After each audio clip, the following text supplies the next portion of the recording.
Troyes a fait un pas de géant vers la Ligue 1 Uber Eats en s'imposant sur le terrain de Châteauroux, le dernier du championnat. Pourtant, les Castelroussins ont marqué en premier grâce à Yannick Bonnet à la 21e minute. Il a fallu attendre la seconde période pour voir l'Estac renverser le score sur la pelouse d'une équipe qui est déjà certaine de descendre en national la saison prochaine.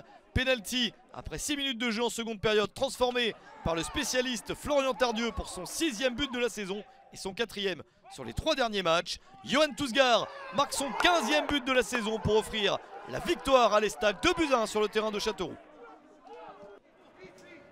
Le Paris FC a réussi un très bon résultat en battant Toulouse. Florian Martin marque le premier but du match après 12 minutes dans cette grosse affiche de Ligue 2 BKT. Le PFC 6e accueille le TFC 3e. Et le 3e du championnat égalise assez rapidement, 4 minutes après le but parisien. Vakoun Bayo porte son total de la saison à 7 unités. Un but partout dans ce match. Toulouse compte 2 matchs en retard et peut donc toujours être dans les 2 premiers. Mais les Toulousains subissent un coup d'arrêt avec cette défaite dans la capitale. 86e minute, Moustapha Nam porte le score à 2-1. Puis Saïd Arabe pour le 3-1 au bout du temps additionnel. Précieuse victoire du PFC qui passe de la 6e à la 5e place. Match sans but entre Caen et Auxerre. Un résultat qui n'arrange vraiment personne. Les Canets jouent le maintien, les Auxerrois jouent la montée. Et il aurait fallu un succès d'un côté ou de l'autre pour que les positions changent vraiment. Benjamin Janot a une chance de marquer en première période. Les Auxerrois ont également une belle possibilité en seconde période. Mais rien ne passe dans ce match. Sullivan Péan, le gardien de Caen, fait les parades qu'il faut à la fin. 0-0. Dunkerque réalise une excellente opération en battant Sochaux, des Dunkerquois, auteur d'un match nul en semaine lors d'un match en retard, un but partout contre Amiens. Ils doivent subir un penalty, mais le gardien de but, Axel Maraval, sauve Dunkerque. Il se fait mal sur cette parade importante face à Chris Bédia. Sochaux aurait pu mener au score. Une parade très importante car en seconde période, Dunkerque s'offre la victoire. 84e minute. Le but du succès grâce à Guillaume Bosca. Dunkerque gagne 1-0 contre Sochaux. Match très disputé entre Nancy et Valenciennes. Match de milieu de tableau. Un point seulement sépare ces deux équipes. Valenciennes débute le mieux avec Aymen Boutoutaou pour son premier but en Ligue de BKT.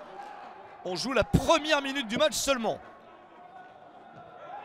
Nancy doit être patient avant d'égaliser. Et quelle égalisation, 31e minute, le coup franc somptueux d'Amine Bassi. C'est son 6e but de la saison. Les Lorrains se relancent, un but partout. Et en seconde période, Valenciennes réussit à reprendre l'avantage. 2-1 à l'heure de jeu grâce à Aymen Boutoutaou, encore lui. Le doublé pour Boutoutaou, servi à chaque fois par Chergui. Un Chergui en verve, puisqu'après ces 2 passes décisives, il marque le but de la victoire certaine de Valenciennes à une dizaine de minutes de la fin. Victoire de Valenciennes, 3-1 à Nancy.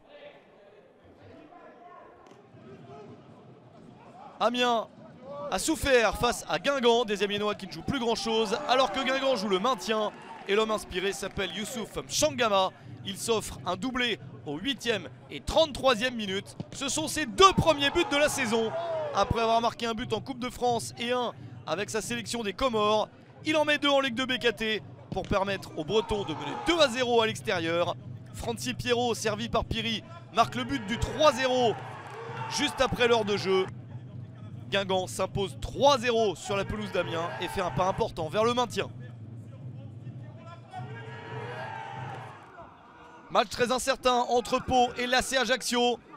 Il y a eu des opportunités de part et d'autre. En voici une pour l'équipe corse. Mais c'est bien sauvé par Alexandre Oliero, le gardien de but de Pau. Les Corses n'ont pas pu marquer. Les Palois non plus, malgré une énorme occasion en seconde période. Et Benézer Assifua reprend la balle à bout portant. Mais le poteau l'empêche de marquer. 0-0 entre Pau et l'AC Ajaccio.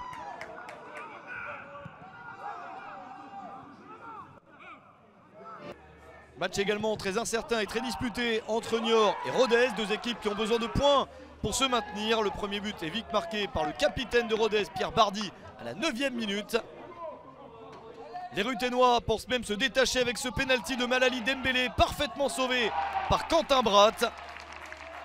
Une parade qui laisse son équipe dans le match à la 37e minute. Et 2 minutes plus tard, les Chamois égalisent grâce au premier but en Ligue de BKT de Bradley Matoufoueni. Un partout entre Niort et Rodez.